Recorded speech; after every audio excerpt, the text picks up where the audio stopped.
We've been looking at the story of Elijah. We've seen his highs on the Mount Carmel, calling down fire from heaven, seeing the rain come back, clouds filling the sky. He's vindicated. The prophets of Baal have been slaughtered. But then, to his amazement, instead of the nation humbling itself, Jezebel turns on him, and suddenly the courage she had before, incredible resourcefulness, has gone. He's kind of out of gas. He's kind of on an empty tank, and he doesn't have what he needs, and runs for it. It's quite shocking how quickly he comes from elation to nothingness, wants to die. I guess for us, and this is why this is important to us, that we learn from these things. We can know times of sudden weariness, sudden emptiness, and we think, what's happened to me? Elijah thinks I'm worthless and runs away. This is a servant of God, and then prays that he may die.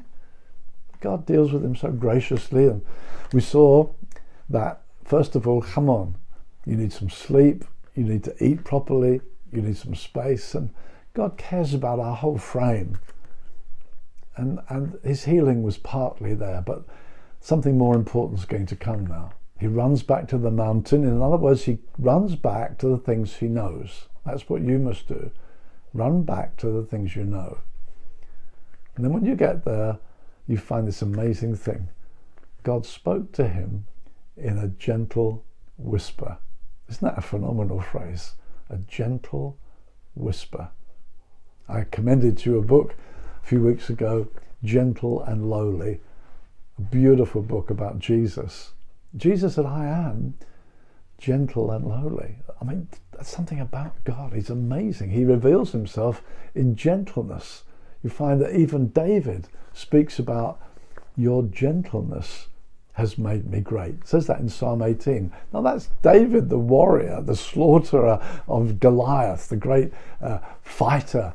He says, your gentleness. And see, David, though he was a fighter and knew how to move powerfully in God, he knew another side, a drawing near to the gentleness of God. He celebrates that in Psalm 18. Your gentleness has made me great. And in that same psalm, in Psalm 18, he says these beautiful words, he rescued me because he delighted in me.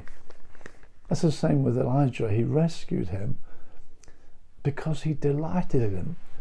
It's so important, beloved, that we come to learn this. God delights in his children.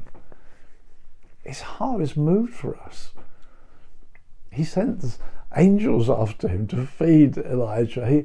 He's not just a worker. It's not, oh, well, you're useless, get out of here. No, come on. I love you. I'm for you. And he goes after him, speaks to him so gently. Now, what are you doing, Elijah? He's helping him to wake up to who he is. But he speaks to him out of sheer delight. He loves his servant.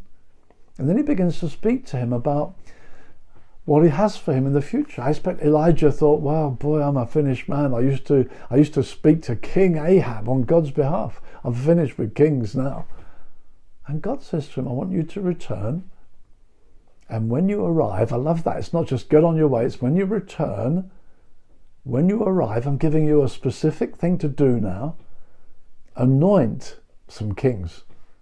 Boy, I don't just speak to kings. I anoint them. I create them. Yeah, he's not finished at all.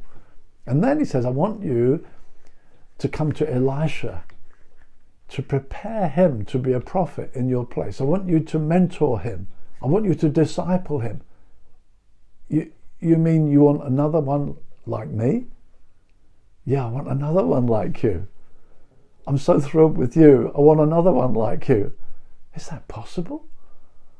When you get low, you wouldn't think God would want another one like you. Yes, I do. And also, Elijah, you've got that kind of I only am left. You've got locked into just yourself. That's all you think about, yourself.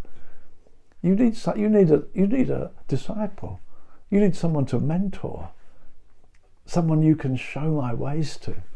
And actually the Elijah-Elisha overlap lasted for a few years. He's like his apprentice. He gets him ready for ministry. Beloved, maybe you should be looking for not just how am I getting on. Maybe there'd be somebody else you should be praying for, instructing, caring about their progress. This was a complete reinstatement. He's going to confront Ahab again later about Naboth's vineyard. Elijah's not finished. He's thoroughly reinstated. It comes from gentleness. It comes from persuading him that he rescued him because he delighted in him. It's wonderful to know that the Lord delights in you. You need to enjoy that. Sing to him. I love singing about the greatest thing of all, O Lord, I see. You delight in me. Sing it to him. Enjoy it on a daily basis. Get filled with the Spirit. Enjoy his delight. Let him renew you